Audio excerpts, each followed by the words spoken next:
എടാ ഈ ബാങ്കിൽ പോയില്ലേ? പോയില്ല. പൈസ ഉണ്ടെന്നിതാ.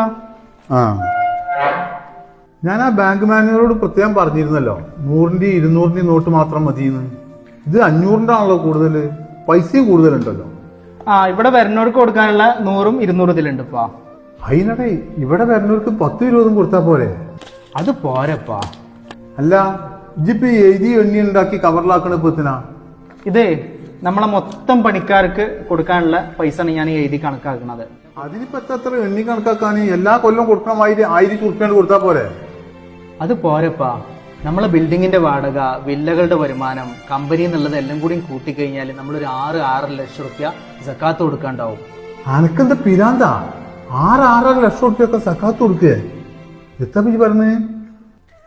2.5% സക്കാത്ത് കൊടുക്കണമെങ്കിൽ ഈ പറഞ്ഞ പൈസ വേണ്ടി വരൂപ്പാ.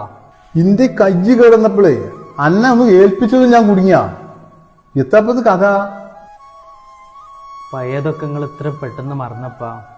ഒരു കാലത്ത് വാടക വീട്ടിൽ കഴിഞ്ഞിരുന്ന നമ്മള് ഇന്ന് പഠിച്ചോനെ ഈ കണ്ട നിയമത്തൊക്കെ നമുക്ക് തന്നിട്ട് നമ്മളെ സമ്പാദ്യത്തിൽ നിന്ന് കൃത്യമായി സക്കാത്ത് കൊടുത്ത് ഒഴിവാക്കിയിട്ടില്ലെങ്കിൽ അത് നമുക്ക് അർഹതപ്പെട്ടതല്ല, അതിന്റെ അവകാശികൾ വേറെയാണ്. ഇതൊക്കെ പഠിച്ചോനെ നമ്മളെ ഏൽപ്പിച്ചൊരു അമാനത്താണ്. ഇതൊക്കെ വേണ്ട രീതിയിൽ കൈകാര്യം ചെയ്തിട്ടില്ലെങ്കിൽ നാളെ പടച്ചോനോട് ഇതിനൊക്കെ കണക്ക് പറയേണ്ടി വരുപ്പാ. എന്നാ പിന്നെ നിങ്ങളെ ഇഷ്ടം പോലെ ചെയ്തോളേ. ഇപ്പൊ എങ്ങനെ ചെയ്യാനാ ഉദ്ദേശിക്കുന്നത്? ഈ കണ്ടതൊക്കെ നമുക്കുണ്ടായത് നമ്മളെ മിടുക്കൊണ്ട് മാത്രല്ല, രാവും പകലില്ലാതെ നമ്മളെ വളർച്ചയിൽ കൂടെ നിന്ന നമ്മളെ ജോലിക്കാരാണ്. അവരത്ര നിസ്സാരമായിട്ട് കാണാൻ പറ്റൂലപ്പാ. നമ്മളെ കുടുംബത്തിലെ അത്യാവശ്യക്കാർക്ക് കൊടുത്തു കഴിഞ്ഞിട്ട് ബാക്കിയുള്ളത് നമ്മളെ പണിക്കാർക്ക് ഒരേപോലെ അങ്ങോട്ട് കൊടുക്കുക. ഓരോ മനസ്സ് സന്തോഷമാകുമ്പോ നമുക്കിത് കൂടെ ചെയ്യുള്ളൂപ്പാ.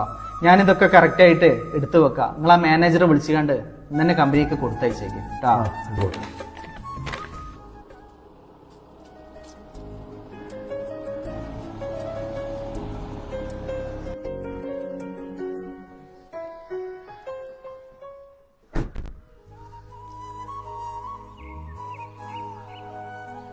മൻസൂറേ അങ്ങോട്ട് വരും, ഇങ്ങോട്ട് വരും. ഞാനേ ഇനിയിപ്പോൾ ഏതായാലും റമദാൻ കഴിഞ്ഞിട്ടാണ്ട് വരാൻ കഴിയുള്ളൂ. കാര്യങ്ങളൊക്കെ എൻ്റെ ഒരു മട്ടം പോലെ നോക്കിക്കാള്. ഷെഫീഖിന് ഇപ്പം എപ്പോഴും അങ്ങോട്ട് വരാനൊന്നും കഴിയൂലല്ലോ, എല്ലായിടത്തും എത്തണ്ടേ. ഇത് നമ്മളെ പണിക്കാർക്കുള്ളതേ എല്ലാവർക്കും എത്തിച്ചാള്. ആയിക്കോട്ടെ. ശരി, ആയിക്കോട്ടെ. ഞാൻ പോയി. അസ്സലാമു അലൈക്കും. വലൈക്കും അസ്സലാം വറഹ്മത്തുള്ളാഹി.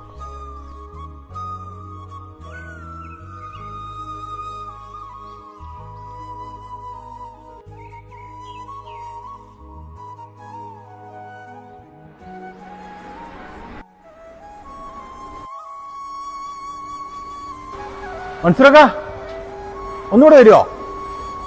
എന്തിയാ? അല്ല നിങ്ങൾ തന്ന കവർ മാറിയിക്കണ. ഇതിൽ 10,000 ഉറുപ്പിക ഉണ്ടല്ലോ.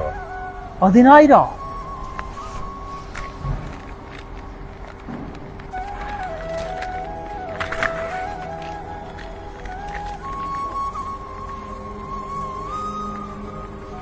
ഇതും 10,000 ഉണ്ടല്ലോ. അതാ ഞാൻ പറഞ്ഞേ, നിങ്ങള് മുതലാളിക്കൊന്ന് വിളിച്ചു നോക്കി. ഇത് കവർ മാറിയതാന്നുള്ളതെന്ന് അറിയണല്ലോ. മുതലാളി ഫോൺ എടുക്കണില്ല. ഷെഫീഖിനൊന്ന് വിളിച്ചു നോക്കിയാലോ?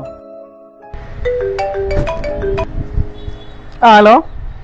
അല്ല, ഞങ്ങൾക്ക് കിട്ടിയ കവറിലിപ്പോ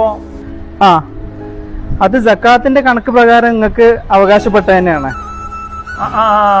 ആയിക്കോട്ടെ. ശരി ശരി ശരി ശരി ശരി ആയിക്കോട്ടെ. വലൈക്കും അസ്സലാം. അനീഫാക്ക, ഇത് നമ്മക്കുള്ളത് തന്നെയാണ്. തന്നെ ഞാനേ പെരുന്നാളൊക്കെ എങ്ങനെ കഴിച്ചുവിടുന്നുള്ളൊരു വലിയൊരു സങ്കടത്തിലായിരുന്നു. ഇതിപ്പോ വലിയൊരു കിട്ടലാണ് നമ്മൾ മുതലാളി തന്നെ. ഞാനും തന്നെ ഉപ്പാന്റെയും ഉമ്മാന്റെയും മരുന്ന് വാങ്ങലും ഇനിയിപ്പോ പെരുന്നാൾക്ക് കുട്ടികൾക്ക് ഡ്രസ്സ് എടുക്കലെല്ലാം കൂടി ആലോചിച്ചിട്ട് ആകെ ബേജാറായിരിക്കുകയായിരുന്നു. ഇതിപ്പോ ഒരു വലിയൊരു കിട്ടലായി പോയി. സമയത്ത് ആദ്യമായിട്ടാണ് ഇത്രയും വലിയൊരു സംഖ്യ പെരുന്നാൾ പൈസ ആയിട്ട് നമുക്ക് കിട്ടുന്നത്. അതന്നെ. ഏതായാലും മുതലാളിക്ക് അള്ളാഹു നല്ല ബർക്കത്ത് കൊടുക്കട്ടെ. ഇവരൊന്നും കോടീശ്വരന്മാരാവാൻ വേണ്ടിയിട്ട് ജോലി ചെയ്യുന്നവരല്ല. അന്നന്നത്തെ ജീവിതത്തിന്റെ രണ്ടറ്റങ്ങളെ കൂട്ടിമുട്ടിക്കാൻ പെടാപ്പാടുപെടുന്നവരായിരിക്കും. അർഹതപ്പെട്ടത് അപ്രതീക്ഷിതമായി കയ്യിലെത്തിയപ്പോൾ മനസ്സിൽ നിന്നറിയാതെ വന്ന പ്രാർത്ഥനയും മുഖത്ത് വിടർന്ന ആ പുഞ്ചിരിക്ക് എത്രയെത്ര അർത്ഥതലങ്ങളാണുള്ളത്.